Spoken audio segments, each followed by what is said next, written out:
자, 회전근개 질환 요즘 많죠? 젊은 분들은 야구를 한다든지 아니면 뭐 운동 때문에 그렇게 다치는 경우가 있고, 또 혹은 업무 중에 이제 어깨를 많이 반복된 어깨 동작을 많이 하시는 분들도 어깨가 많이 아프시잖아요.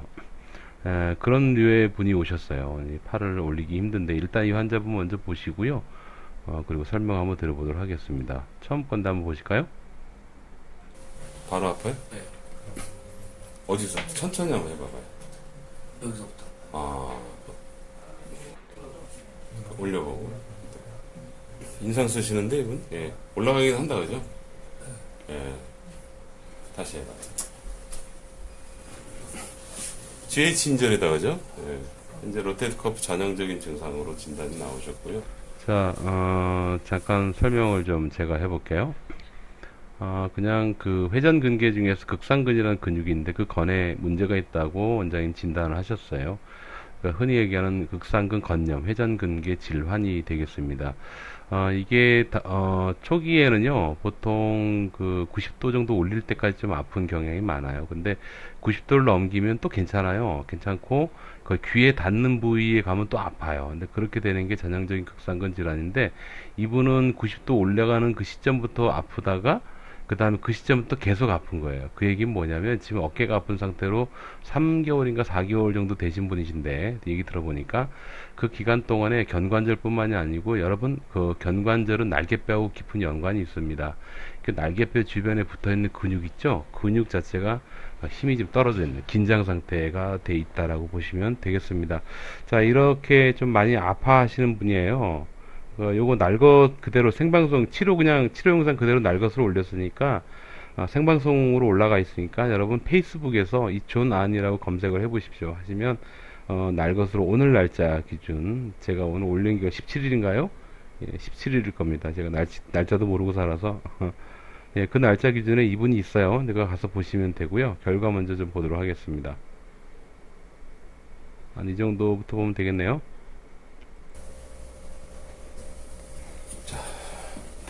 제가 할 걸 다 했는데요. 한번 움직여봐요. 어떠세요? 아프면 좀 아파요. 예. 엄청 아프는데. 아픈 거는 아프긴 아픈데 좀 남아있는 게 중요해요. 그죠? 네, 남아있어요. 네. 이제 팔을 쭉 최대한 올렸다가 내려볼게요. 한번 내려보십시오. 플러스 처음에 오셨을 때는 이 상태에서는 장력을 못 이기기 때문에 내릴 때 좀 아플 수 있는데 그건 좀 없다라는 거 참고하고, 상태는 내가 보기에 아주 좀 안 좋으신 건 아닌데 별로 쉬운 분은 아니시네요. 이분은 치료하기 좀 어려운 분이십니다.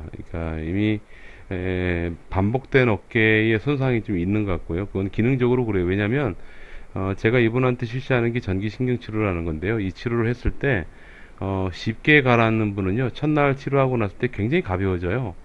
없어집니다. 통증 자체가 없어지고 아주 가벼워집니다. 비록 그게 계속 유지가 되지 않고 뭐 길면 수일 내로 도로 조금 아파지는 경향은 있지만, 그래도 처음에 병원에 올 때만큼 이분도 지금 팔을 못 올린단 말이에요.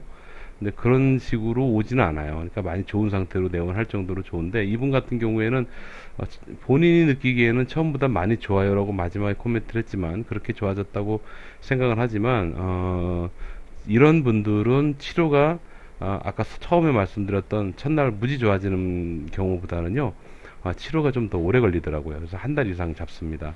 자꾸 치료를 하게 되는데, 자, 오늘 잠깐 소개하겠습니다. 여러분 어깨가 아프시고 파열이 되어 있다라고 판단되면, 그 견주 전문 병원에 이제 수술을 전문을 하시는 선생님은 그 상태에 맞춰서 소위 재건술까지도 고려를 하실 거예요. 이분은 한 30% 정도 파열을 의심하셨어요. 저희 원장님께서 그렇게 하셨는데요.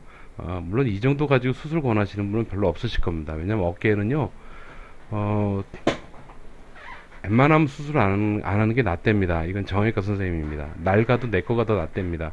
그래서 버틸 수 있으면 버티는 게 더 좋다 그러는데, 다만 수술을 해야지 되는 경우는 정형외과 선생님 말씀하시기를, 이게 완전히 파열이 의심이 되고 파열이 돼서 힘줄이 또로록 말려 들어가면 수술하기가 되게 어렵대요. 그럼 복원이 아예 안 되잖아요. 근데 그런 경우엔 수술을 해야지 되겠죠. 근데 그런 경우가 거의 없답니다, 여러분. 그래서 가능하면은 어깨가 아파서 오시면은 수술보다는 통증 자체를 조절하고 통증을 완화시킨 상태를 유지시키는 것, 그게 가장 중요해요. 근데 그 중요하다고 하고 실제로 저도 그렇게 치료를 하고 있습니다. 왜냐하면요, 통증 자체가 조절이 돼서 일상생활에서 크게 불편함이 없잖아요. 그 상태를 유지를 하게 되면은 그로 인해 가지고 통증의 원인부의 회복이 빠릅니다. 참고로 학술지에서 나오는 얘기는 인대 그 힘줄은요, 그 성분 자체가 이렇게 파이버라고 해서 섬유 자체가 굵은 섬유와 가른 섬유가 이렇게 또아리트듯이 이렇게 조직이 형성돼 있어요. 근데 그 중에서 파열이 될 때는 굵은 섬유가 파열이 됩니다. 그리고 굵은 섬유 파열된 그 부위에 가는 섬유가 이렇게 그 메꿔 나가는 형태로 이제 힘줄이 아물어져요. 그래서 그 기간이 최장 보면 한 1년 정도 걸립니다. 근데 그렇게 학술지에 나와 있는데요. 문제는 뭐냐면 굵은 섬유로 끊어졌는 저 파열이 왔는데 가는 섬유로 이렇게 그 소위 그 복원이 되다 보니까 그러니까 그 힘줄이 어느 정도 안정이 된다 하더라도요. 소위 얘기해서 힘줄이 그 장력을 버티는 힘이 많이 떨어지는 것 같아요. 그러니까 자꾸 반복해 쓰면은 점점 더 손상이 오고 손상이 오고 손상이 와가지고 결국에는 뭐 좀 심한 경우까지 가는 것 같습니다. 그래서 이건 원론적인 얘기인데, 이런 분들이 오시면, 이분은 3개월 이상 되셨고, 현재 많이 어떤 자극, 그러니까 외부적인 위해 자극이라고 하는데, 위해 자극, 안 좋은 자극에 많이 노출되어 있는 분이신데, 이런 분들이 오시게 되면, 저희는 어떤 패턴을 치료하냐면, 우선 첫 번째, 통증을 조절합니다. 통증을 조절할 때는 무통치료라고 해서, 감각은 그대로 두고, 통증만 싹 빼버리는 그런 치료법이 있고요. 두 번째는, 무감각 치료라고 해서, 그 흥분되고 예민해져 있는 신경을 억제하는 치료를 합니다. 근데 그 치료를 해주고 그 다음에 근육을 풍성하게 풀어주죠. 아주 충분히 근육을 풀어줍니다. 그렇게 풀어주고 어느 정도 관절의 범위를 만들어주고 하는 그런 패턴으로 가죠. 그렇게 해서 그 상태가 잘 유지가 되잖아요. 그러면은 치료가 잘 돼요, 여러분. 그래서 어떤 분은 뭐 1년 이상 고생하셨다 그러는데, 이렇게 치료를 시작하는 순간부터 내가 왜 이렇게 오랫동안 고생했지? 라고 말씀을 하실 정도로 얘기하더라고요. 저는 그 초기에 그런 얘기를 들을 때 별로 그냥 뭐 그렇구나라고 생각했는데요. 제가 직접 아파봤어요. 오른쪽 어깨. 저는 스테로이드 한 4번 맞았습니다. 어깨를 그래서 제가 아파 보니까요. 야, 이거 진짜 불편한 게 말도 못 하더라고요. 옛날에 한 몇 년 전에 그랬고요. 지금은 제가 양쪽 엘보우 때문에 고생을 하고 있습니다. 자, 말씀드린 요지를 좀 설명드릴게요. 아파 보니까 이거 아프지 않으면 말을 하지 마세요. 정말 많이 아파요. 이건 되게 불편해요. 그리고 아주 억울한 게 뭐냐면 남들은 몰라요. 그러니까 겉으로 보기 멀쩡하니까. 그래서 근데 일을 하라 그러면 그때는 어깨가 아파서 일을 빼는 거야. 그러니까 내가 보기에 좀 사회생활을 하기 좀 불편해. 오해를 받을 만한 소지가 많은 게 어깨 통증이다라고 볼 수도 있겠습니다. 자, 전기신경치료를 실시를 하는 그 순간부터 많이 편안해집니다. 아까 보셨던 것처럼 치료하는 그날부터 조금 편안해지기 시작을 하고요. 반복된 치료를 하게 되면 편안한 상태가 점점점 길어집니다. 그래서 반복 치료로 한 일주일 정도만 잘 유지가 되잖아요. 그 다음 몫은 이 전기신경치료 몫이 아니고요. 전문의 선생님의 약물과 주사예요, 여러분. 그걸로 빨리 조직을 복원시켜 나가는 거죠. 그래서 이 두 가지가 같이 병행이 될 때 여러분들은 좀 덜 아프고 안 아픈 상태로 유지하면서 원인부가 감소 혹은 제거될 때까지 잘 유지를 해 나가는 거고, 또 그 기간 동안에 이제는 어깨에 힘줄이 한번 손상을 입었기 때문에 옛날처럼 쓰면 안 되고요. 주변 근육을 강화시키는 운동 같은 걸 하시는 게 좋아요. 그래서 그 부분을 저희 병원에서는 알려드립니다. 그래서 그걸 기능지활이라 그러는데, 기능지활을 훈련을 하면서 통증 치료하면서 전문의 선생님의 약물이나 주사를 병행하고 그러면은 아마 지금 아프신 것보다는 훨씬 덜 아픈 상태로 일상생활을 하실 수 있고 질병이 좋아질 때까지 유지가 될 수 있을 겁니다. 그게 바로 전기신경 치료입니다. 그런 의미에서 말씀을 드렸고요. 지압 사실 추천하지 않습니다. 물론 그게 좋은 방법은 맞는데, 좋은 방법이에요. 저도 지압을 되게 좋아하니까. 그러나 아무리 좋은 방법이라도요, 제도권 내에서 검증된 방법으로 여러분 실시하시기 바랍니다. 혹시 수술 얘기 들으셨습니까? 그것도 조금 보류하시죠. 보류하시고 아마 전기신경치료라는 게 한국에서 벌써 사용된 지는 굉장히 오래됐는데, 저희 제자 선생님들이 강력하게 권유해서 제가 유튜브하고 페이스북을 통해서 치료되는 과정들을 공개하고 있거든요.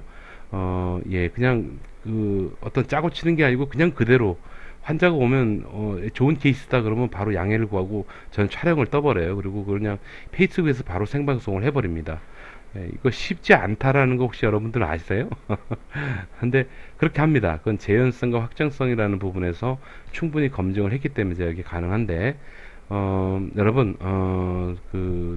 어깨 때문에 많이 고생하셨다면 아마 전기신경치료 이게 오래된 치료법이고 최근에 지금 공개를 해가지고 예, 제자 선생님들이 자꾸 공개하자 그래가지고 공개해서 여러분들이 이제 알게 되신 얘기인데요. 이건 어떤 대체의학적인 방법도 아니고 전형적인 병원 내에서 실시하는 전문적인 치료법입니다. 그래서 여러분들에게 굉장히 안전하고 편안하게 아픈 거를 좀 조절할 수 있는 그런 좋은 방법 중에 하나거든요. 네, 그런 의미로 이해하시고 전기신경치료를 한번 받아보십시오. 이미 주변에 한 100여 곳 정도가 전국에 지금 퍼져 있어요. 그 부분을 제가 구체적으로 말씀드릴 수가 없습니다. 말씀드릴 수는 없지만 여러분들이 찾아는 갈 수 있어요. 그러니까 네이버 같은 데서 전기신경치료협회라고 검색을 해보시면 저희들이 모여있는 카페가 있어요. 카페에 들어가서 질문하세요. 질문하시면 거기서 아마 저희 스태프들이 혹은 저희 회원들이 알려줄 거예요. 여러분들 위치와 함께 이렇게 또 적으시면 이렇게 알려줄 겁니다. 그런 식으로 해서 주변에서 꼭 받으시기 바라고요. 받아보고 안 되면 그때 뭐 다른 걸 하시든지 그 결정하셔도 늦지 않다고 생각합니다. 가장 중요한 거 마지막 멘트인데요. 저희 제자들이 페이스북이나 유튜브를 왜 하자 그런지 유튜브를 하자고 한 이유가 뭔지 아세요? 그게 좀 말하기에 따라서 좀 다른데요. 이 선생님들이 저희 치료를 본인의 병원에서 병행해서 치료하기 전에는 본래 오래가는 병인 줄 알았대요. 근데 본래 오랫동안 아파야지 되는 병인 줄 알았다는 얘기죠. 근데 저희 치료를 기존의 치료와 병행해서 치료를 하는 순간부터 통증 조절이 너무 잘 되는 거예요. 그래서 완화가 되고 또 원인부가 빨리 가라앉는 거죠. 근데 그런 경험들을 많은 선생님들이 하셨어요. 그러시면서 이거를 정말 선의의 목적으로 알리자. 이렇게 아픈 분들이 되게 많다. 그러니까 이분들에게 좋은 정보가 될 것이다 라고 해서 용기 내고 한번 해보라고 저한테 말씀들을 하셔서 제가 유튜브를 하고 페이스북을 하는 겁니다. 여러분 진정성 있게 좀 들어주시면 좋겠고요. 오래 고생하신 분이라면 전기신경치료를 한 번 더 희망을 한번 가져보셔도 좋을 거다라는 생각을 하면서 영상을 여러분들하고 공유했습니다. 여러분 건강하십시오. 감사합니다.